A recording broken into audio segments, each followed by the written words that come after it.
Nako, heto na po mga kaubayan, 5 senador na trahidor sa Senado at tinabla po ni Senate President Cayetano at Senator Bato de la Rosa gumante.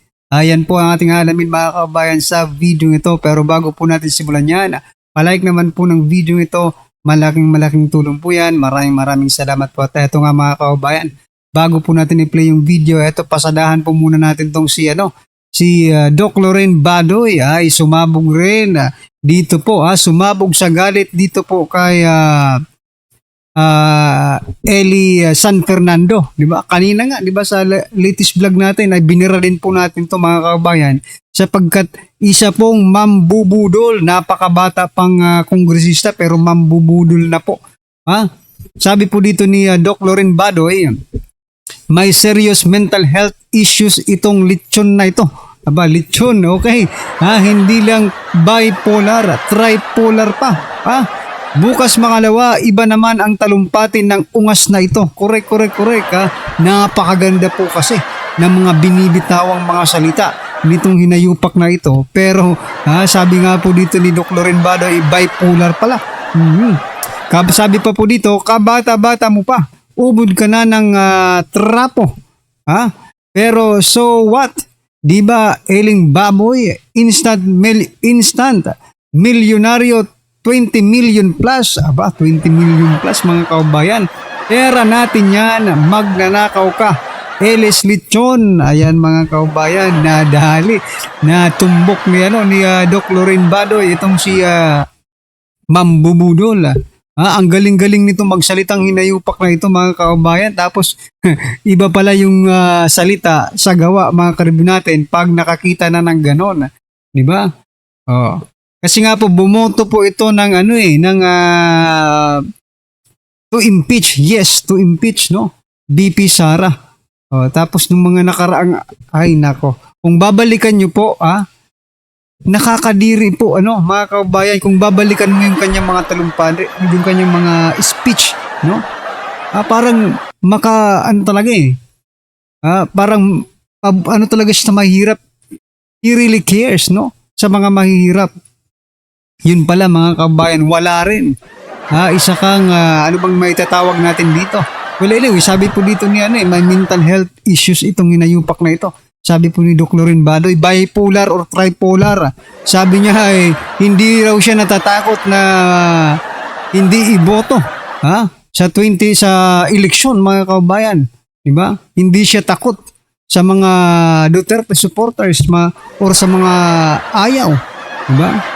Yung Iglesia ni Cristo mga karibin natin, di ba? Kayo pong mga nasa INC, maging lahat tayo mga kaubayan, buong bansa, di ba? Markahan na po natin itong hinayupak na ito. Napakasinungaling ng hinayupak na ito. Napakatrapo ng na ito. Congressman na ito mga kaubayan. Iba po ang salita sa kanyang gawa mga kaubayan. Anyway, ito pong naging komento ng ating mga kaubayan patungkol dyan mga karibin natin. Sabi po dito ni Dan Villa, headshot for this comment. Kudos Ma'am Lorraine. Ayan nabugol man o nabudol the bugulman, okay? Money is the root of all evil, no fear. Jan, God Almighty, kaya nagkakaganito ang bansa natin. Malita is the key. Ayan. Pag pera talaga umiral, nakakapagpabago ng kondisyon ng ugali. Hindi lang ugali ang problema dito. Pati pag-iisip mga kabayan, problema na siguro dito kay San Fernando mga karibin natin. Maraming nabubudol ng mga nayupak na ito. Aray mo, dami kasi naniniwala sa kanyang buwaging provincial rate. Budol din. Oo nga no? Diyan siya sumigat sa sa provincial rate na yan mga kabayan. Ngayon, ano tayo ngayon? Maniniwala pa ba kayo dyan mga kabayan? Provincial rate? Tumatanggap ng maleta? Mas maganda sana, okay lang sana, di ba? Maniniwala sana tayo sa kanya na totoo yung kanyang pagsulong niyang provincial rate na yan. Kung hindi siya pumirma mga kaubayan, pumirma nabudol. Ngayon tunay na kulay lumabas na.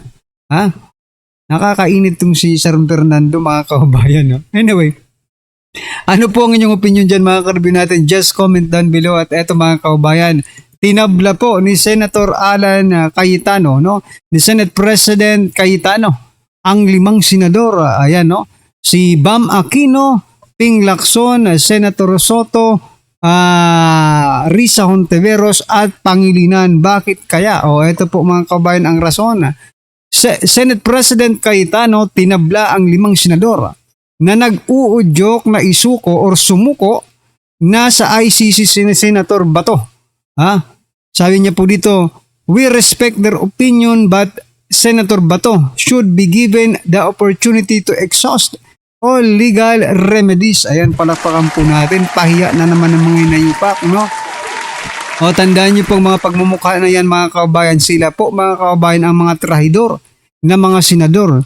Biruin mo mga kababayan, ang pagsuko po ng isang Pilipino sa dayuhan, sa isang korte lang, nang hindi natin alam kung mayroon bang bansa yan, di ba? Pagsuko po sa soberanya ng Pilipinas. Sabi po yan ni Senator Robin Padilla. Gusto nilang isuko si Senator Bato. Ano kayo mga hilo kayo?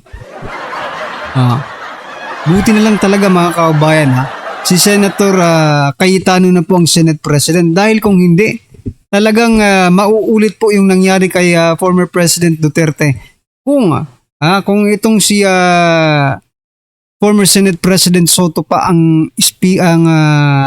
president diyan mga kaubayan, Senate President, di ba? Buti na lang talaga napalitan tong hinayupak na ito kung hindi talagang binabalahura po nila ang ating justice system mga kaubayan. Ito po ang naging komento ng ating mga kaubayan patungkol dyan mga karabin natin. Sabi po dito, I salute you, SP Cayetano. Sabi ng tatay mo, kapag may katwiran, ipaglaban mo. Correct. Yan mga kaubayan. Sabi naman po dito ni Dayday, what's happening in the Senate is a great sacrifice Senator Bato did for the country, for the people, and for the dying democracy of this country. Salute you, Senator Bato, for your braveness and putting your life at great risk. And somehow, it's God's work making His way to end the wickedness of this administration. Ayan mga kabayan. Sabi naman po ni Marlene, smart move, Senator Alan Cayetano. Iba talaga ang matalino when you're dealing with legal matters. Ayan. Kung si Soto yan mga kabayan, nagtingko yan na. Diba? Kahapon nga, yung diba, yung nangyari kahapon ba yun? Yung nung Monday, diba? Nung Monday nga mga kabayan, nagkingkoyan na nga sila ng NBI diba?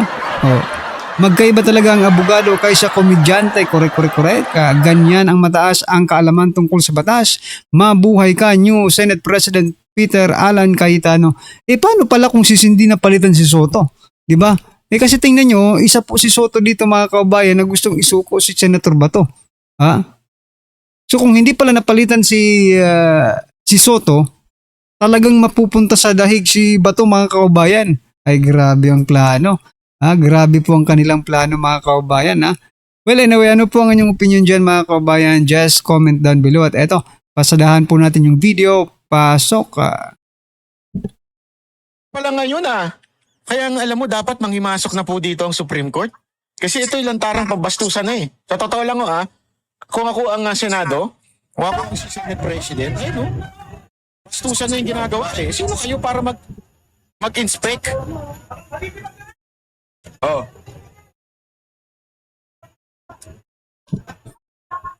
Parang mga goons na Sorry pero hindi tama Mali po ito. Bakit? Anong meron? Bakit nag-i-inspection kayo papalabas? Dapat ng mga senador lumabas ng Senado. Alam mo, the Senate should stretch its power. Hindi pa pwede yung ganyan. Lantarang bastusan ang ginagawa sa inyo, Senado. Tas ang problema pa dito mga kaubayan, yung president natin tahimik lang sa mga nangyayari ngayon. Mr. President, pwede po bang magsalita na kayo para matapos na po ito? Ano ba talagang gusto nyo? Isuko si Senator Bato? Mangyari ulit yung nangyari kay former President Duterte? Mr. President. Ayan mahal na Pangulo, kung mahal man, mahal ang mga bilihin, okay? Alright. Ang gusto ko lang i-point out dito, bakit hindi mo ba makontrol itong mga inayupak ng mga tauhan mo? Or, eto yung utos mo sa kanila, di ba? Eto ba yung utos mo sa kanila para, ba? Nagtatanong lang po tayo mga kabayan, because kung ito nangyari po sa panahon ni former President Duterte, nagsalita na po ang presidente. It's either, eto ang gusto kong mangyari, or tumigil kayo sa ginagawa nyo. Di ba? Yun lang naman ang gustong marinig ng taong bayan eh. No? Dito sa presidente natin. Ano ba, Mr. President? Ito po bang gusto mong mangyari? Ang balahorain na ang Senado? Ha? Kung yan po ang iyong kagustuhan, magsabi ka. Di ba? Sabihin mo sa taong bayan para alam po ng taong bayan. Kasi hindi mangyayari ang lahat ng ito without the approval ng executive. Executive itong mga hinayupak na ito eh. NBI, di ba? Executive yan eh. Hawak po yan ng executive, mga kabayan. Oh. Di ba? Isa lang po ang gusto ng taong bayan, magsalita ang presidente kung ito ba talaga ay pag-utos niya or gusto niyang itigil ito. Parang wala namang ganung action ah. Di ba? Ay nako. Anyway. Alabas kayo ng inyong, ano to? Martial law ba ito? Martial law na ba nangyayari ngayon?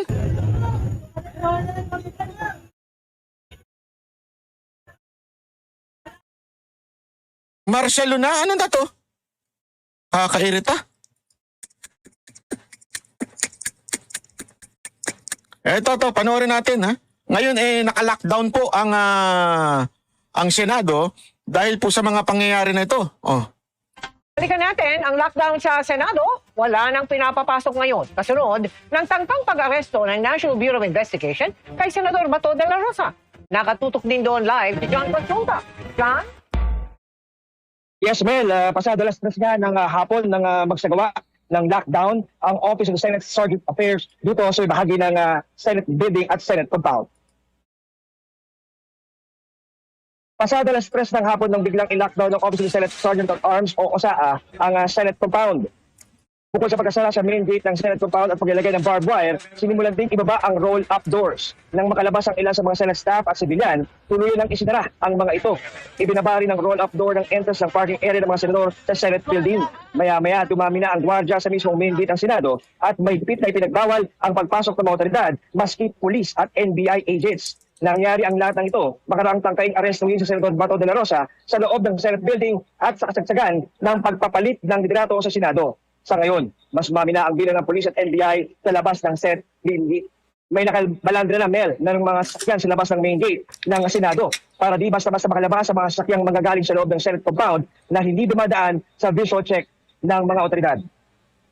Sa mga sandaling ito, Mel, bahagya ng binuksan yung isang roll-up door dito at kung saan nakita nga natin na naglapasan yung mga empleyado ng Senado at naglalakad ang ilan sa kanila ngayon. At kapasin-pasin naman yung mga may dalang sasakyan at sa akin likuran, Mel, no? Isa-isa na ngayon na pumipila palabas dito sa main gate ng Senado. Doon naman ay ang nag-aantay sa kanila ay mga NBI agents na nag-i-inspect din at Alam mo, katawa-tawa to. Sa totoo lang ha. Pwede naman mag-helicopter si Bato eh. Sa totoo lang ha. Pwede mag-helicopter si Bato kung gusto niya umalis dyan. Hindi niya na kailangan magsasakyan.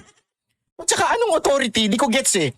Under whose authority na ikulong nyo dyan si Bato o hulihin nyo si Bato? ICC? Are you kidding me? We're no longer part of ICC? meron ding mga ilang grupo ng ating mga kabayan na nagrarally at nagsasagawa ng kanilang kilos protesta bahagi nga no, ng mga nangyayari nga dito sa gusali ng Senado. So yan muna natin sa malarigi sa Senado. Balik sa iyo, Mel. Maraming salamat sa iyo, John Consulta.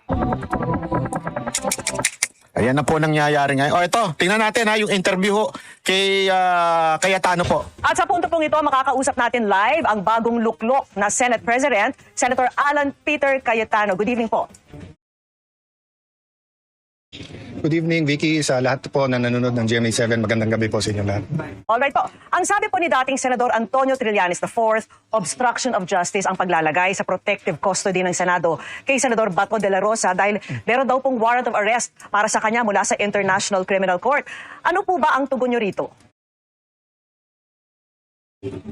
Ma'am, unang-una, napakaraming problema ng Pilipinas sa presyo ng bilihin, dun po sa oil crisis. May political crisis din po tayo, nangyayari din po yung impeachment. Bakit naman po tuwing magbubutuhan sa Senado, biglang lumalabas na kailangan hulihin si Senator Bato? So today po, immorally, illegally, Yon. lahat po na Lahat yan, immorally, illegally, ginawa po ngayon, ng araw na ito. Ha? Ay, kagahapon pala kasi upload ko ito umaga. violation ay ginawa nila, nakipaghabulan sila sa loob ng Senado. May proseso po ang pag-serve ng warrant. They have to coordinate with the Senate President, and then may legal remedies po ang isang senador katulad ng kahit sinong Juan de la Cruz na pwede pumuntang korte. So actually po, si Senator Trillanes mismo ay nagtago din po sa protection, nagpasailalim sa protection ng Senado bago sumuko. So ang gusto po kasi nila is a witch hunt na ayan si Senador Bato, eto warrant na hindi naman nila pinapakita, tapos bigla nilang huhulihin. Tapos may maraming mga agents ng dito sa loob ng Senado.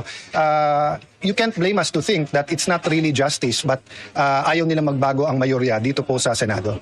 Pero Mr. Senator, sa salikang batas, nakasaad na hindi maaring arestuhin ang isang mambabatas habang nakasesyon po ang Kongreso, pero para po sa mga offenses na may parusang hindi higit sa 6 na taong pagkakakulong. Ano po ba ang application nito sa kaso po ni Senador De La Rosa? Yes. So we have Senate Resolution 44 na nagsasabi na kapag ka ito ay foreign warrant, kailangan dumaan pa rin to sa local court. Tapos yung local court ang mag-i-issue ng warrant of arrest. And sa siguro Yan po yung malinaw. Kasi misleading talaga yung mga tanong ngayon ng mga reporter eh. 'Di ba ang immunity kung yung mga kasalanan lamang na may 6 na taon na pababa, so therefore hindi kasama ang immunity na to kay Bato? Hindi po. Hindi yan ang tamang tanong. Maling tanong yan eh. Kaya nga nung sinagot ni Trillanes, mali din na sagot. Maling tanong eh. 'Di ba? O ngayon, ang sinasabi at napakalinaw dito, ladies and gentlemen, sinasabi na ang any international warrant should pass our local courts. At ang local courts ang mag-i-issue ng warrant. Hindi po yung international. Malinaw na malinaw po yan. Abogado po, Senate President ang nagsabi. Hindi po ang One Ball University professor. So yun mga kaubayan, buti na lang talaga at abogado na po ang nating Senate President ngayon mga kaubayan, dahil kung hindi, nako nagka-leche-leche na po ang ating Senado. Anyway mga karbi natin, ano po ang inyong opinion, reaction patungkol po dyan, just comment down below at syempre, huwag pong kalimutang i-like ang video ito, malaking tulong po yan. Maraming salamat po.